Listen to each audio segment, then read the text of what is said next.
Good morning, everybody. Marty, thank you for that amazing introduction. And I want to thank Buckhalter as well for hosting us today. This is very gracious of them to give us this exposure for the last 2 days. And last night's family office dinner was amazing. Marty's right. I mean, we had some incredible people come and join us in the evening from different family offices around the world. So just an amazing exposure, obviously, for everybody that was part of the presentation yesterday. Our topic today is venture capital. Venture capital is a vital source of funding for all types of startups, early stage companies. It plays a critical role in the driving innovation and economic growth in the US. In 2003, going forward, we're going to have to really sort of dive in today, and we'll take a look at that landscape. What's expected to keep coming forward? What can we expect, from these different funds that are sitting here today, and some of these smart individuals will talk about it. We want to talk about how VC funds are really shaping the economy. And we really want to talk about the LA ecosystem. The LA ecosystem is so important to technology. So is the San Francisco ecosystem, as well as the New York ecosystem. And now obviously Florida is moving forward into their ecosystem down in the Miami area. So technology plays an important part. Marty mentioned fintech.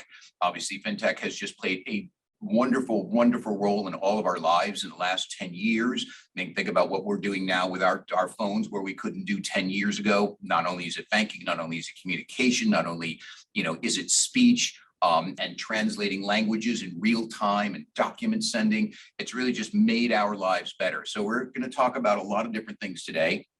And then my guest today to my left is Cristina Escoda from Tachyon Ventures. It's a future biotech firm, so we'll talk about that, and I'll let her introduce herself as well. My good friend Ali, he's a managing director at Coastal Grove Partners. Good access to early stage companies. He's based here in Los Angeles, as well as Cristina. So we're going to talk about the ecosystems. And then David Mandel down at the end, David's firm, Emerging VC, talking about the future of technology and new tech for life and businesses. So we'll get into that as well. And David's has a couple vintage funds. He had a vintage fund one, which was put together in 2019, and then in 20. He also had a second fund that was put together in 20 and 21. And now, if I've got that correct, I think he's working on fund 3. So we'll definitely talk about, David's funds. So Cristina, if you would just introduce yourself, talk a little bit about your company, and we'll just sort of move through the other two gentlemen, and then we'll sort of hop on some questions. So welcome. Thank you for coming today. Thank you, Matthew. So I'm one of the co-founders and managing director of Tachyon Ventures. We focus on early stage venture capital. It's particularly focused on biotech and more, as you said, the future of biotechnology and medicine. As a background about myself, I'm a physicist by training, have a PhD from Cambridge University, and then I did an MBA in finance from NYU. And that's how I got into finance. And I feel very lucky that throughout my career, I've been able to mix science and finance, which is, what keeps me going. Maybe one last thing about our firm in particular, Tachyon. Our focus is really just in finding the best scientific opportunities out there, matched with teams that really will execute and bring them forward as commercial products. So very excited to be here. Thank you. Ali? Yeah, my name is Mahrouyan. Firm name is Coastal Grove Partners. In terms of getting involved in early stage tech, actually, let me back up. I want to say a thank you real quick to Marty Sakata and IvyFON. As well as Buckhalter. This is not my first event with Marty and IvyFON.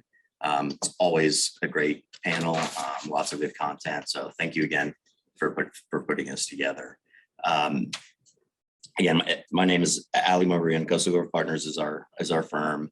Have been involved in advising multifamily office group for a little over 20 years in early stage tech investment strategies. A lot of that was started out of Silicon Valley, where I come from.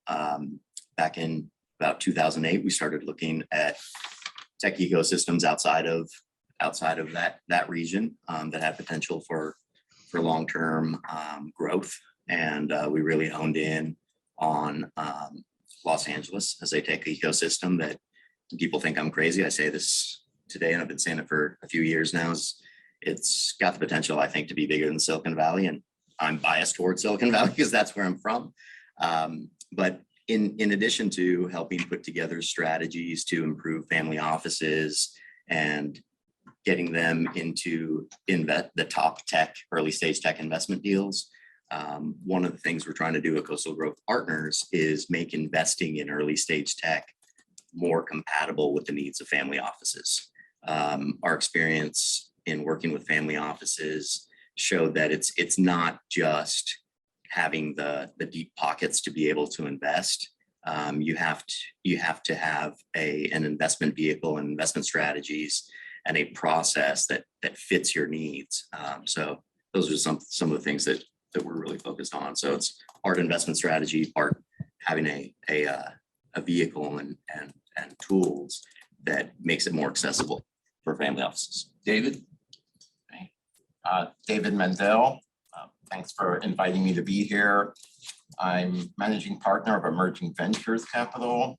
Site is emerging.vc, and my personal blog is mandel.blog if you want to see more about me online over there. Short background, built and exited 4 businesses around finance and insurance. There are balance sheet companies, underwriting kind of businesses. Last exit 2014, early 15, and became a full-time investor. I basically was a family office, started to build my own portfolio, got attracted into some direct investments, joined angel groups. I really liked where tech was and got enamored by what's going on and just really wanted to spend my time around that ecosystem. And being an investor allowed me to do that. So I kind of got sucked into that rabbit hole and went all in and went down the hole, and actually invested in over 500 startups over about an 8-9 year period. Wow. And I was quite prolific in the beginning. I don't know if that's a good thing or a bad thing. Sometimes I'm afraid to mention that and brag about it, because I honestly was way too prolific in the beginning, and that's really, I believe we'll talk about that a bit later some more, I'll say, but as a direct investor, it is very tempting to jump on the next shiny object. All these, you can go out there and you see things and they just look amazing. It's like, wow, I didn't know you can do that. And you write them a check. And it turns out there's probably 20 other guys doing it much better. You just haven't seen them.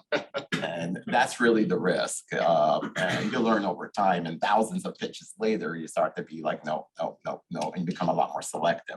So I made a lot of mistakes early on. Luckily, those were forgiving times. Those were good vintages and they performed well. So every vintage of mine as an angel investor, actually, and I do that vintage analysis. I'm a math guy by trade, actually. They've all been quite positive and good multiples on each vintage. The earlier years, I would say probably more by luck than by good deal selection. And as far as our thesis, relatively broad, yet being in LA, it narrows it down quite a bit. We focus on seed stage tech startups that are using... Hi, Jesse, this is Ed. You sent an inquiry about a unit on Venice Boulevard. Hold on a second, guys. Okay, continue. Okay, so we invest in seed stage tech companies that are using emerging technologies to solve real world problems.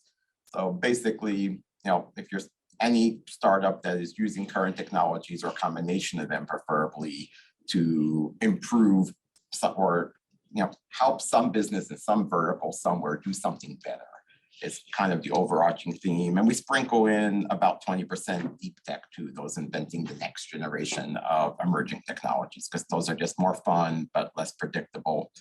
Our fund 2 is on its tail end. We're on the 3rd year of a 3-year investment period. So we're still writing checks as of this year and still have some money in the bank.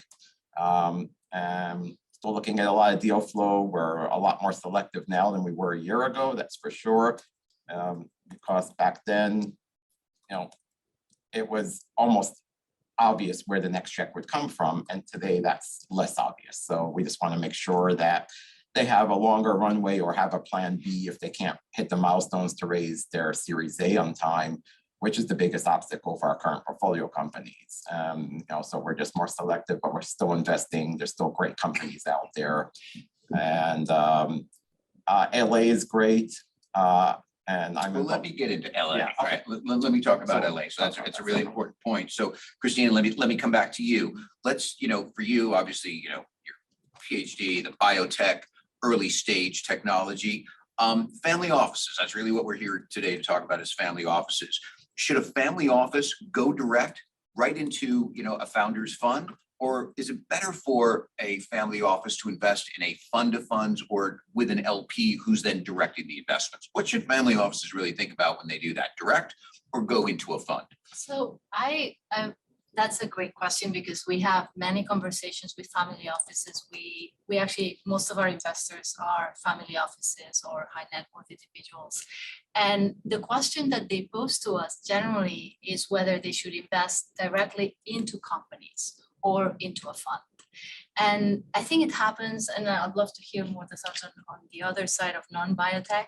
But for biotech, I feel there's a lot of synergies between companies and family offices because a family who cares about the long-term wellness of their members does care about therapies, specifically, if they impact them one way or another. So we see a lot of companies approaching family offices and many family offices getting very excited, like you said, about that investment.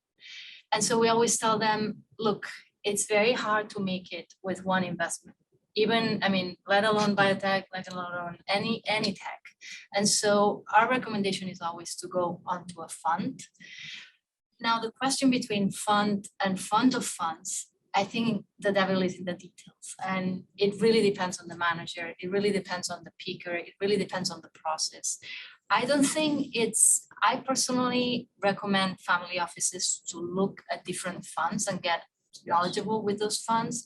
I think the concept of a fund of fund is good as as an aside, as a de-risking approach. But I do think it's good for them to go in and look at the thesis and look at the strategy and make a bet. And that bet can be smaller or larger, but it's also educational. So, you only learn by doing. So if you don't get involved with funds, then I think it's going to be very hard to develop that expertise, which you want in the long term. David, I'd really like to sort of pick up on that because if I'm a family office, I have $100 million, I'm a Gen 2, let's say my father, my grandfather passed the funds down to me, or at least the family office responsibility of investing, and I'm new to, technology. I know I need to be there. This idea of fund of funds, a fund, or go direct into, a founder, I think is very confusing. What do you normally suggest to family offices? How do you guide them? So like I was saying in my own journey, trying to go direct early on was risky. You see a lot of deals, they all look good. It's hard to tell them apart. You're also probably not seeing the best deals. And you'll learn that later. And even when, like say, you're mature already in the industry, you're connected everywhere, and you start getting a lot of direct inbound. I can get at least 30 a day direct inbound pitches sent to me. It's actually kind of overwhelming to go through. They're not the ones I want. They're almost all just not tier A deals. And we wind up having to do a lot of work outbound and getting referrals from other VCs in our network and following the accelerator programs, angel groups, and being members everywhere. It's a full-time job and then some, just to source the right deal flow. It's hard to do it as a hobbyist. If you're doing it part-time and or relying on intermediaries or those bringing you deal flow and direct inbound, you're going to have adverse selection. You're not getting the highest quality deals. And the thing about Let me stop you. Adverse selection. What do you mean by that? okay, so you're not going to see the best deals, and it's not like the good deals are twice as good as the average deals. There's a power law in venture that's been proven. Everyone always talks about that. The good deals are like 100x better than an average deal, and that's what's hard to understand sometimes. If you make 20 bets, one will be 100x if you're really lucky, or one might be 20x, one or two might be 20x or higher. Half of them will fail. Out of the half that do well, you'll have one or two that will turn the whole fund 5 times over. And that's how it works. And if you don't have the right one or two in there that have that, then you really have pretty mediocre results. Right? So it's not just like, well, I'll do it on my own. I might not be as good, but I can be like 80% is good or 75% is good, then you're really failing. And that's what's hard to get. It's that one superstar that returns the whole fund. And I've seen that. I mean, I've been doing this now myself. Like I said, I'm on the cap table of over 500 startups. And there's Explain to everybody what the cap table is. I'm an investor in a lot of startups. And a lot of times there are small angel checks. They weren't humongous checks. A lot of them were $25,000 angel checks from our fund. Now we write $250,000 typical seed round checks as part of a larger round. But we're investors in a lot of startups, and a lot will fail, and then there's a few breakouts, and you don't know upfront which one are going to be the breakouts. Right? That's where it's the most unexpected ones sometimes that wind up being the breakout. And you'll suddenly have, you might come in at a 10 million valuation on the seed stage, and before you know it, 2 years later, they're raising a Series B at a 300 million valuation. Let me move over to Ali. Ali, I'm just sort of thinking about what David and Cristina just said, and let's just sort of keep talking about the family office and how they really get into venture capital. I think it's so hard for family office to identify tech. It moves lightning speed, and both Cristina and you and David have said, it's the shiny object and you go towards the right, idea, but it's the wrong idea, right? I mean, because it hasn't been vetted. So talk a little bit about, how should a family office think about tech? It moves really fast. And then I also sort of couple that with the LA ecosystem in technology. Yeah. Can I tack on some more information? Of course, from the absolutely. Go previous right in question? there. Because I think it's really Critical. relevant. It's critical, absolutely. The question you posed is so important. Do you go direct? Do you go invest in funds? Do you do both? Do you do neither? Usually that conversation, when we have it with family offices, it starts from a different perspective. Usually a family office has dabbled in investing in tech, and it typically starts out directly. And they come to us because they're excited. There is an excitement to it. What David was touching on, everything looks cool, right? And when a family office or an individual from that group comes to us and wants to share what they've invested in, before one word comes out of their mouth, we already know the first three questions we're going to ask. Which are? First question is, what sector is the company in, right? If they don't know the name of the sector, they can describe what the company does, and we can figure that out. Second question, and they're still excited at this point. Second question we ask them is, how many companies did you look at before you decided that's the one? Great point. And they pause, right? We have a third question. It's kind of like our insurance question, because even if they didn't go through enough companies to screen to pick what would be the company that gives them the better chance, they may have stumbled into the right deal. And so the third question to figure that out, we ask them is, who's the lead investor? Who is the sophisticated investor? Who's the VC that's also in this deal? And tell the family offices that are listening today why that is such an important question of who is the lead investor. Why do they need to know that? Because they're really good at what they do. So when you look at VC funds, they don't typically invest all over the board, right? Each VC fund has stages of companies they look at. That's within their mandate. They have certain sectors of technology that they're looking at. They stay within that mandate. So when I ask someone, how many companies did you look at before you chose that one? I'm comparing it to what a VC fund's numbers are when you're talking about the math and how it works out. A good VC fund that's focused in early stage tech within a couple of sectors, they're looking at least 2,000-3,000 deals a year. You know how many they're picking? 10 to 20. We're talking about one a month. They're literally taking, call it the top 1%. It's less than that. They're taking the top 1% off the table. And the rest go out. Yeah. So when that person comes to me and is excited that they're sharing, I love their excitement and their passion that they're getting involved with it. But they picked from the 1,985 that the expert passed on. And let me just sort of point out some experts. So we always hear about, okay, how do I invest in tech? How do I get there? Normally when you could invest in, obviously with the three people here today, you have to know somebody, right? You have to figure out how to get in there. You have to be part of the system. You have to go to venture capital clubs. You have to be introduced by either a fund or a fund of funds, and you have to have a pre-existing relationship. You don't have a pre-existing relationship, and I listed them here with Anderson Horowitz or Excel or Sequoia Capital or New Enterprise Associates or Kleiner Perkins or Y Combinator. You don't have a pre-existing relationship. They are not taking your answer, your advance into hearing about them. So you're right. I think coming to somebody like the three of you here, trying to bet what the right thing to do is, this is where I think is a brilliant place to not only invest, but to think about your portfolio long term. So I'm sorry to interrupt you, but those bigger firms, they're not going to take your call. Yeah, They're just and- not going and to. even the smaller firms, the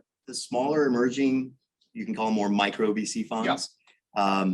They're doing really, really well. But even to evaluate them, it takes time. You have to have the relationships. And then what we discovered that family offices have, especially family offices that are new to investing in early stage tech, one of the barriers, you can educate someone as much as possible. That's easy for us to do. We have a 5-6 minute video that talks all about LA tech that we're happy to share with anyone. Is that on your website? No, we can send the link to Marty. He Well, I can think it should go distribute on it. your website. Happy to do that. You can educate people. You can actually walk them into and introduce them to the Right. funds that they should invest in. What we realized is that the VC funds are not always compatible with the needs of the family offices. So you get a family office that might have just be getting started to invest in VC funds, and you take them to a handful of VC funds that they should be LPs in. Yeah. Each one of them has a minimum investment requirement, right? So at a minimum investment requirement in a VC fund, you're talking about anywhere from on the low end, $250,000, typically 500, $1 million and up. So you want to get your feet wet.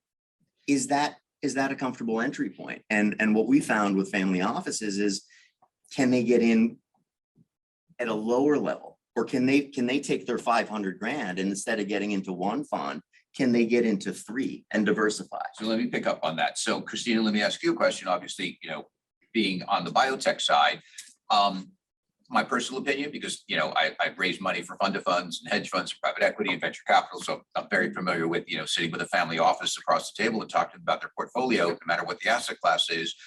Now that we're sort of moving into a new paradigm, a new dynamic, is a small fund more beautiful today than a $1 billion fund? Is a nice small $200 million fund, $100 million fund beautiful? And relate that to biotech. Is small beautiful? I think it is, although it really depends obviously on the access and the process that the team has. I think there's a minimum number of people and sort of muscle that you need in order to get access to the deals and be able to work into. And we know this through the painful starting point where we were basically no one and you got to demonstrate. And the way we did it was at Tachyon was basically just showing how good we were at assessing the science, right? So that was our entry point. And to Ali's point, you do need that expertise, right? It's the job, it's the work that you do. I think for family offices, the way we really start that, for us, it's a conversation. And the way we started Tachyon was really to create a community. It was almost natural. We started investing in some biotech companies, and then next thing we knew was some friends wanted to get in. And so it was very organic. And what we noticed is that it's very important first communicating with them, the communication, the sharing of where are we at, what are the companies we're looking at, they're interested. We find that family offices are genuinely interested in what's happening. And then having that sense of community where they feel like I rarely find a family office that, at least that's how they tell us, that are investing in us just because they want to see, like incredible returns. I mean, they do, but they also want to be involved. They want to be involved in what's happening with biotech. And so that's something that we cherish, and it's important to keep going. So I think as a smaller fund, you're able to cater that better than as a large fund. I mean, you get into a large fund as a family office, yeah, I mean, you'll get that weekly or monthly reviews, but having access is important. Very, very well said. I have a just- couple of questions. Yes, please, Marty, go right ahead. So real quickly, I think the right way, because I'm hoping we can move on to Los Angeles ecosystem quickly. My next question. But I think the right way to deal with family offices is that a lot of venture capital funds are too small for family offices. So typically what happens, they assign a next generation person to look at the venture capital investing platform. A lot of family offices prefer to co-invest first with a fund before investing in a fund. So if there's co-investment capability, and maybe you talk about your ability to co-invest with your funds, that's important. The other thing that's important, and it's actually is in favor of Cristina and anybody in healthcare, is that family offices are very legacy oriented and they have a longer time frame to realize returns, right?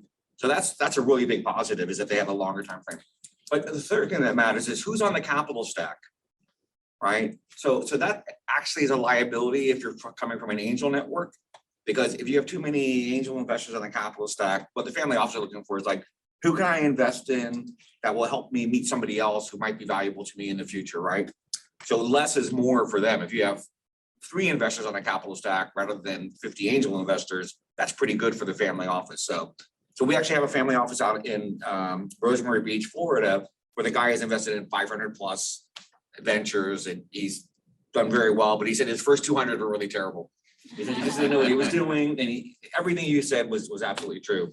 So, but it would be great if you guys could talk about Los Angeles and how it's evolved. And also the new, all this reshoring, and I gotta imagine aerospace is gonna be coming back if you guys are doing anything in the space sector, et cetera.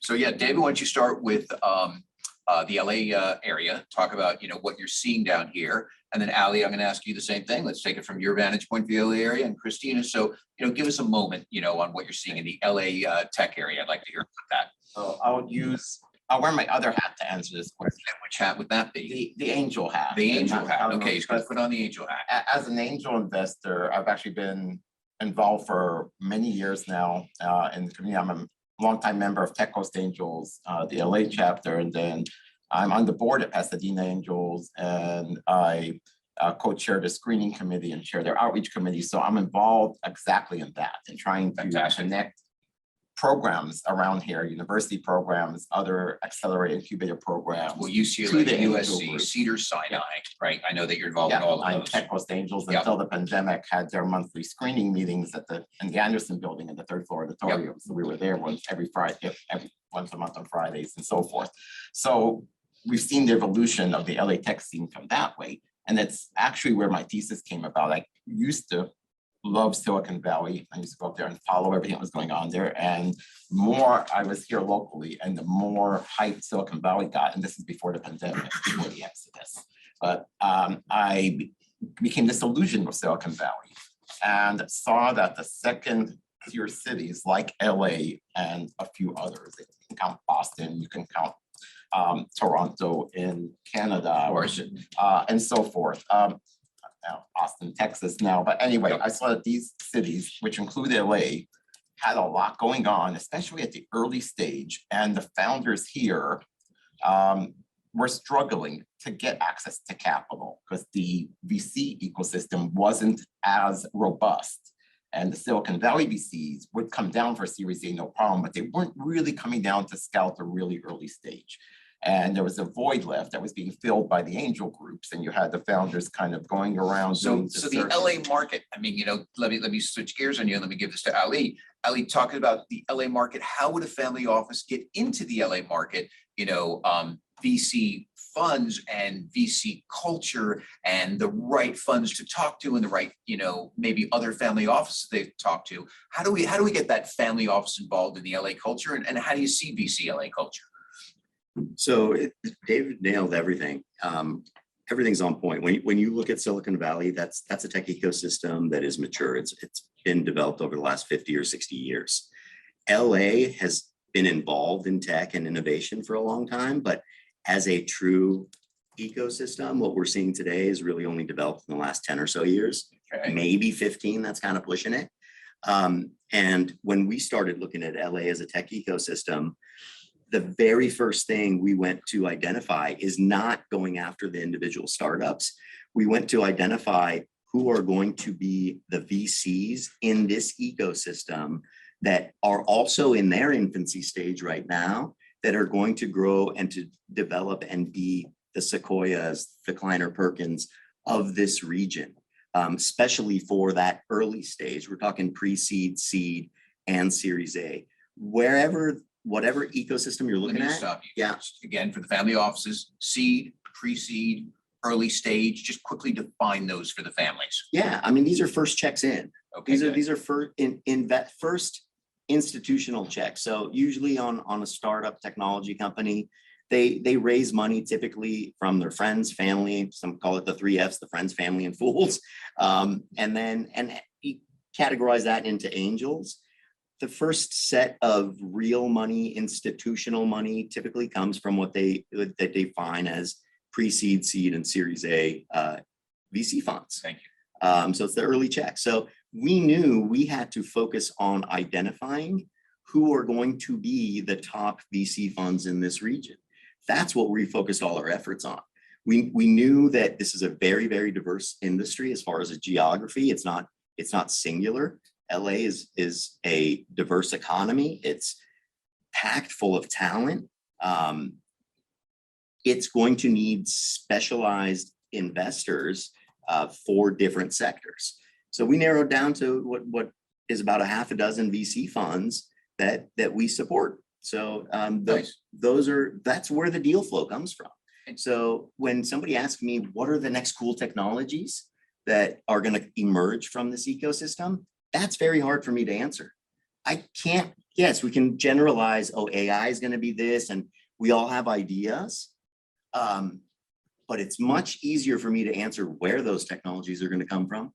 They're going to emerge through the VC funds.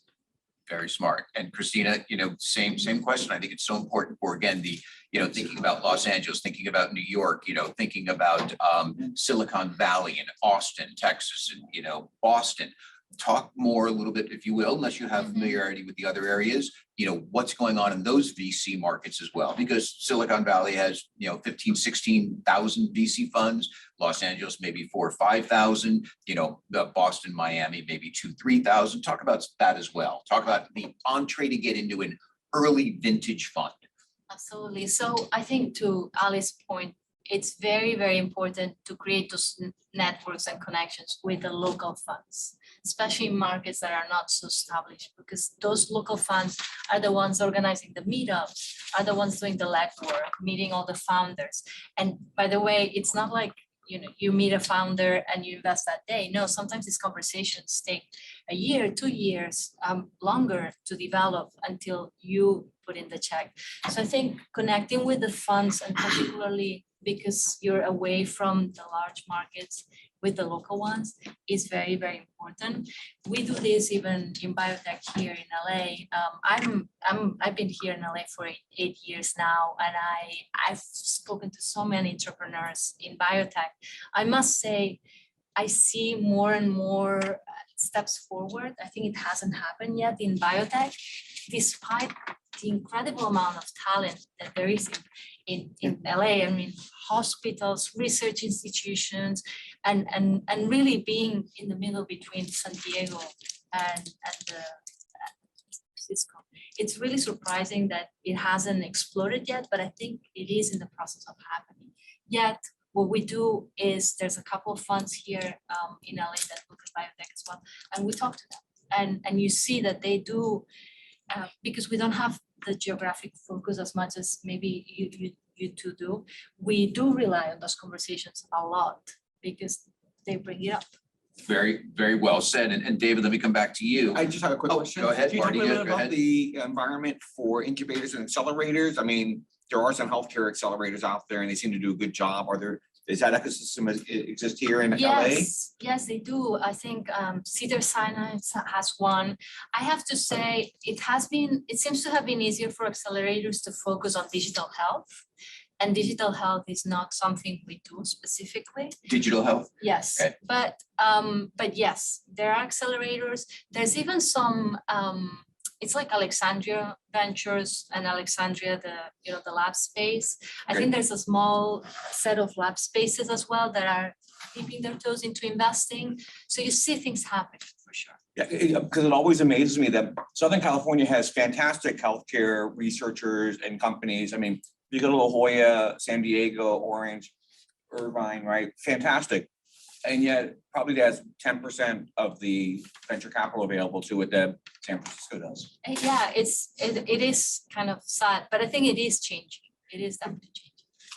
So I'm going to come back to you, David. Let's talk about, innovators, cutting edge products, cutting edge ideas, for some of these VC funds that are out there, or maybe just an individual, company itself. Talk about what's cutting edge. Marty mentioned aerospace, is it AI?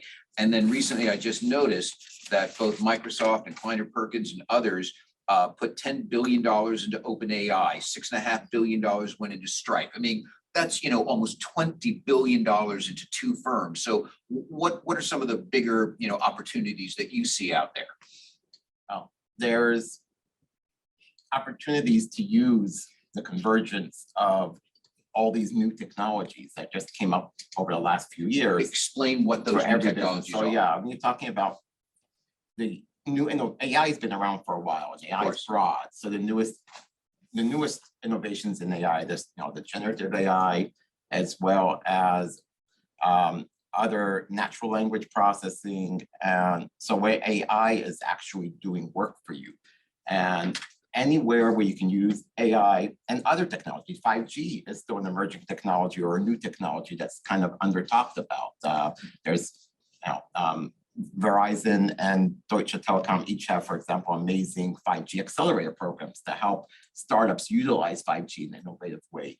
Augmented reality and virtual reality, the metaverse, even though it's got a bad rap, is having some real enterprise applications, and it's coming to life under the radar, and it'll just be one day just be there, and Zoom will be gone, and instead you'll be meeting in a virtual meeting. I love Zoom, but okay. Yeah, I mean, it's creeping up on us. Yep. And using on drones, autonomous drones. Very nice.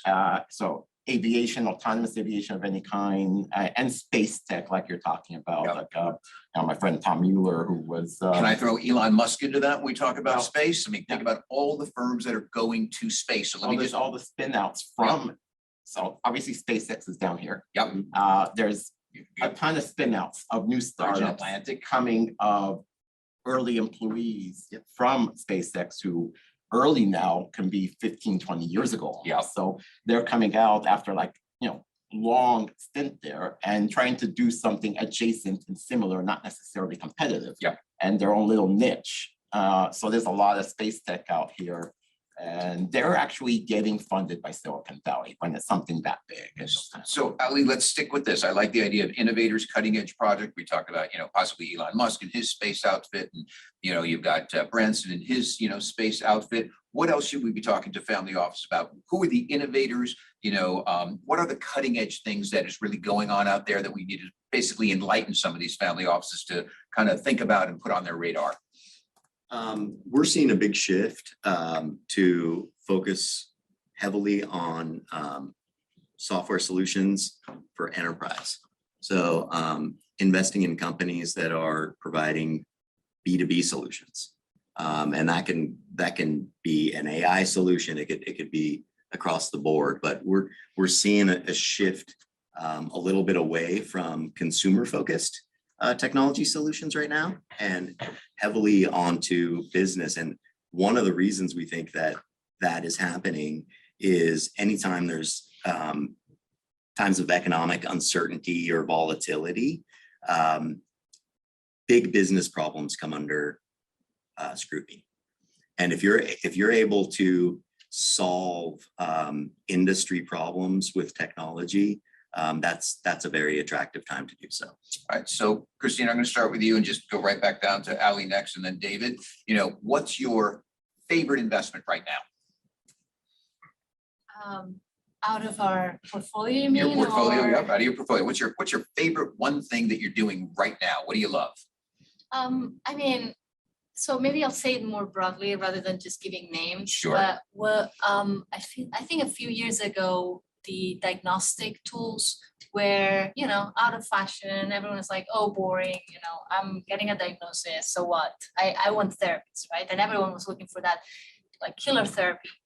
What we've noticed is that because of AI and data science, all of these diagnostic tools are getting a lot of data from their diagnostics if they're set up correctly. And so if they're smart, they're doing a shift in which they start as a diagnostic tool, which is kind of easy to put a product out. And, I don't want to get into like the long term. Yeah, I'm just looking for your favorite process. ideas. You like Exactly. diagnostic. But diagnostic platforms that then flip and start developing therapeutics. Got it. So if you can find an investment that looks like a diagnostic, but a smart entrepreneur behind it with a long-term view and ambition and data, I think those are very Can attractive. family offices who are watching today do that through you? Absolutely. There we Yes, go. Yes. Ali, talk to us a little bit about, your favorite investment now, favorite theme idea right now. What do you like? Yeah, right What's your now, one thing? we just invested in a fund that we've been investing since almost their inception. So this is their fifth vintage. So we just became an LP in their fifth fund late November. Why I like them? They started in about 11 and a half years ago as a very, very small fund. They are now one of the top 10 pre-seed funds in the whole And the country. sector is? It's pretty broad. So they cover everything from e-commerce enabling technologies, B2B technologies, AI, gaming technologies are very, very broad, but we like them because they get in, they're the first checks in. And that helps us get into a wide range of sectors. So as a fund, we really, really like that. If I were to pick a company that, What's your favorite thing right now? Yeah, because- What are you doing? one of the companies that we really, really like is our main focus is investing in other funds, but by doing that, you're creating Exactly. visibility and access to follow-on investment opportunities, direct investment opportunities. So one that I really, really like is one, I'll try to simplify because it's so confusing when you try to get into all the technical theme terms. is- The theme is there's cameras everywhere in businesses now, right? And the cameras are very, very sophisticated. There's our camera right there. Yeah, they develop software that enables corporations to do more with the data and imagery that the cameras are capturing in real time. So I'll give you an example of what they do. Right now, one of their customers is the Mayo Clinic. Mayo Clinic is a massive hospital and an important one. A big component of hospitals is operating rooms, right? And if you think of operating rooms, you're mainly thinking about the surgeries that are going on. But something that's very, very critical in optimizing operating rooms functionality and in terms of revenue for that hospital is how much they adhere to being cleaned. Janitorial services as it relates to operating rooms. How has that been managed up to now? Quite right, because there's really a Manually. theater in there, and there's a lot of Manually. moving people and pieces and therapeutics moving in and tools. Insurance liability, I mean, it's a rabbit hole when you go into it. So how is it managed now? A supervisor comes in and has to spot check, right? This technology, when tapped into the cameras in real time, not only can monitor what's going on, but actually notify the person doing the work that, hey, this spot was missed. Go back and do that. And that's all AI. It's all AI. It's all AI with Amazing. computer vision and spatial behavior and analytics. So I think we're going to see things like that, and those kinds of things excite me. David? Similar thing, really automation in general, and then applied though specifically in niche verticals. So you solve one specific problem very well for one particular type of business. An example can be autonomous drones that do warehouse inventory. It sounds boring. We'll say that again. It's what? Autonomous drones Autonomous drones, okay? that do warehouse inventory. Got it. So think, a crew usually comes in overnight, goes up and down ladders, barcode scanners. I've seen those. It's brilliant. And it's usually a third-party service anyway. So they're doing it with drones, avoiding the workers' comp issues and all the labor stuff and all. That's awesome use of combination of emerging technologies. It's combining, everything. And it works beautifully. And it's so simple and yet needs all those technologies. And there's a lot of software process automation, anywhere where you can take away routine tasks from teams and let them focus on the meaningful work and take away one of our favorite Fund One portfolio companies. I won't give the name, but Give the name. It's called Gapify. They just raised a large Series B that, I guess the press release for now, so I can say it. They raised a large Series B that closed last week. We've been early since about 4 years ago in Fund 1 and they're as a pre-seed. Their enterprise software is great, but enterprise software is a hard sell in this economy where businesses will spend money is on things that save them money. If you can cut, if a CFO Well said. can cut his team from say 26 people to 18 people by eliminating a lot of the menial work that 8 of his people were doing and slowly over time replace that with process bots. And the people that are left are doing more meaningful work rather than copying information from a website to a spreadsheet. A robot can do that better. So things like that are amazing. On the deep tech side, there's a lot of cool things in augmented and virtual reality, and it's going to change gaming and it's going to change our lives. And there's a, there's a lot of cool companies. Give us sort of an example. That's a nice topic. And the augmented and virtual reality, there's YBVR. It's actually a Spanish company, as a Silicon, but they're global, but their people are actually originated in Madrid, Spain.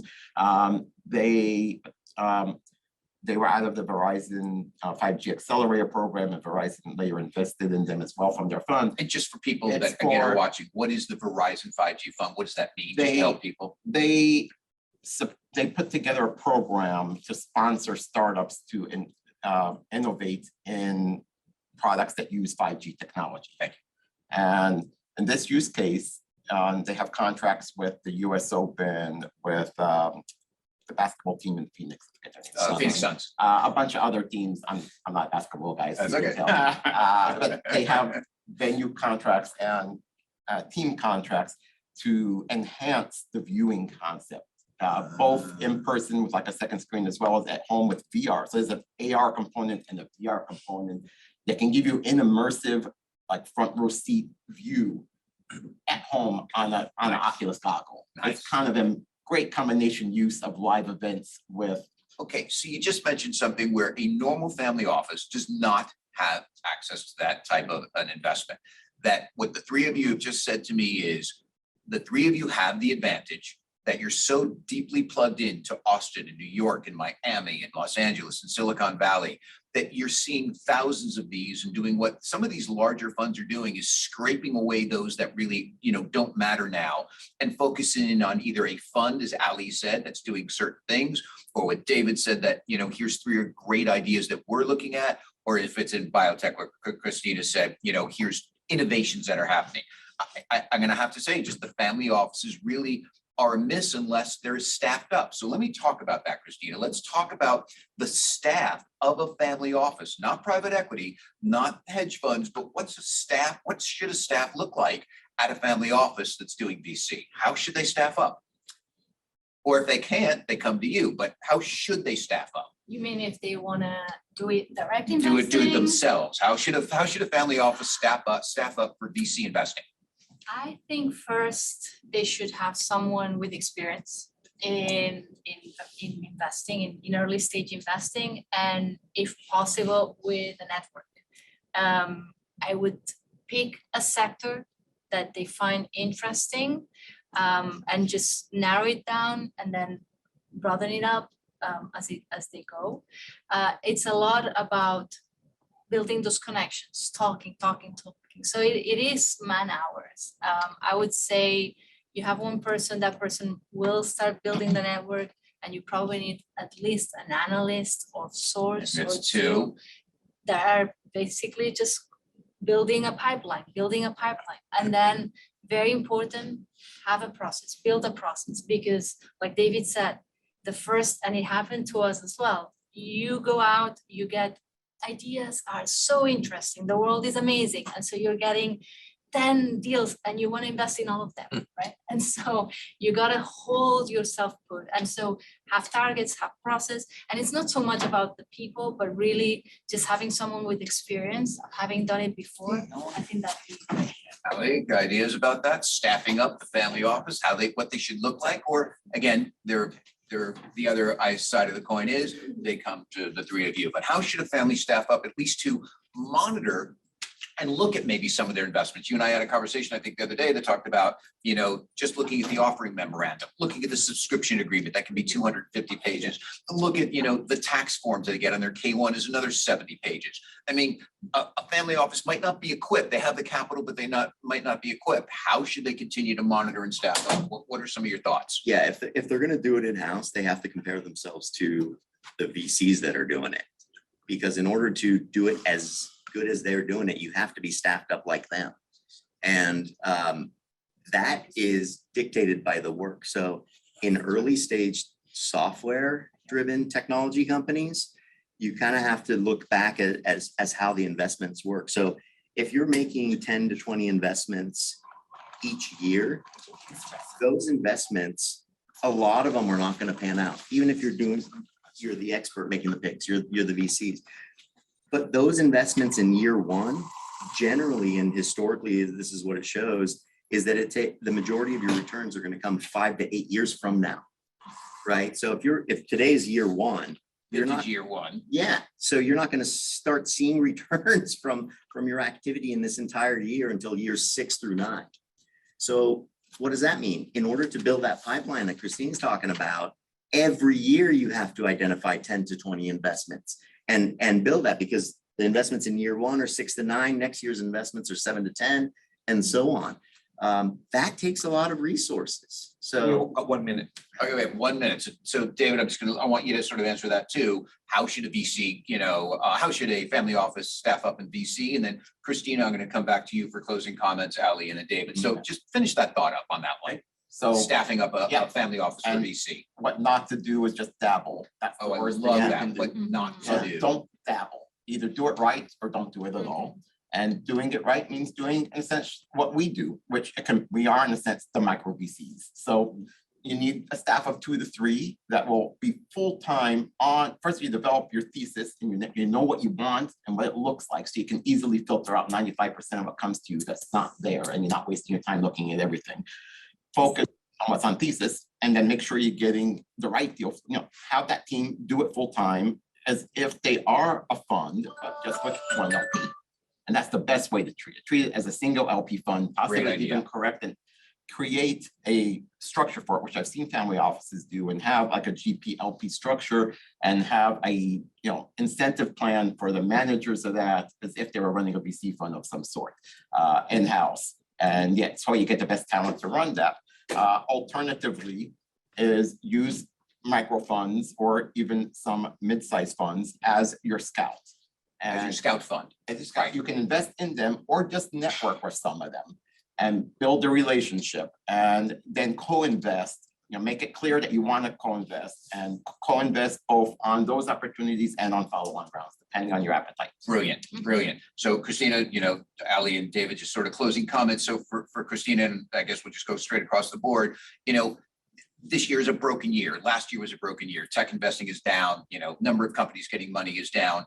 What do you, just give us a quick sort of 36 months out, what do you see going into, say, 2025? The future of tech. And same question across the board, future tech. Try to keep your comments brief because we're out of time. Yeah, so the future of tech is almost bright by definition. Tech will continue regardless of what happens in the markets. And the markets, overshoot up, overshoot down. We're definitely seeing money that had been standing on the sidelines going in again. We're actually very excited about the prospects. We're being more careful because we don't know where the next money will come in, but things are stabilizing. So, I think it's a great time right now to find those good companies. And the bad companies, quite frankly, it's kind of easy to see them, easier now than before. So I would say it's a good time. I also, before I forget, I want to thank IvyFON and Marty for inviting me here, as well as Buckhalter for having us in this space. And also just say, we're always happy to educate, to communicate. We have a blog on our website. We're happy to chat. We're happy to review deals and just, start that conversation. Ali? yeah, I think an analogy is important here. I mean, all of us have experience with real estate. When real estate is down, what does that mean? It's the best time to buy. That's where you make your money. I think we're seeing that with this correction in valuation. So that's good in terms of early stage tech and investing. When we look back to our last economic downturn, companies that popped out through that were what? Uber, Venmo, Pinterest, Airbnb, Slack, Instagram, Use them all. right? I mean, and there are going to be that caliber companies emerging out of this time frame. That's the unicorn. That's $1 billion Yes. valuation. So how do you get into them? Either be in the same deals that the VCs are in the market that you're focused on. We're focused, Coastal Grove is focused on Or LA, you. or follow them, get in bed with those VCs. That's it. It's not rocket science. You get to close this, David. What are your thoughts? I agree with what was said, and again, thank you for moderating the panel. and My thank you, pleasure. Marty, for Thank you. inviting me here. And yeah, it's an exciting time for sure. Technology is accelerating right under us. It's coming faster than we realize. There was a quote where I forgot which famous author just said that recently, but they said Matthew Kessler. the future is already here. It's just not evenly distributed. Ooh, say that again. The future is already here. It's just not equally distributed. Brilliant. And that's so Brilliant. true because most of the population is almost oblivious to what's changing under their feet until the device is in their hand, and then they say, how can I live without that? But no, it's a complete paradigm shift on every side. Our lives 10 years from now will be different. My grandkids will probably never have a driver license. I mean, it's like such a different world. Really? A driver's license? A driver's license. Why is They that? won't know what Why is what a that? driver license is, like my kids don't know what a floppy disk is. I got a $1 bet that that's not true. I'm actually gonna back that. Well, you haven't asked me to the age of my grandkids.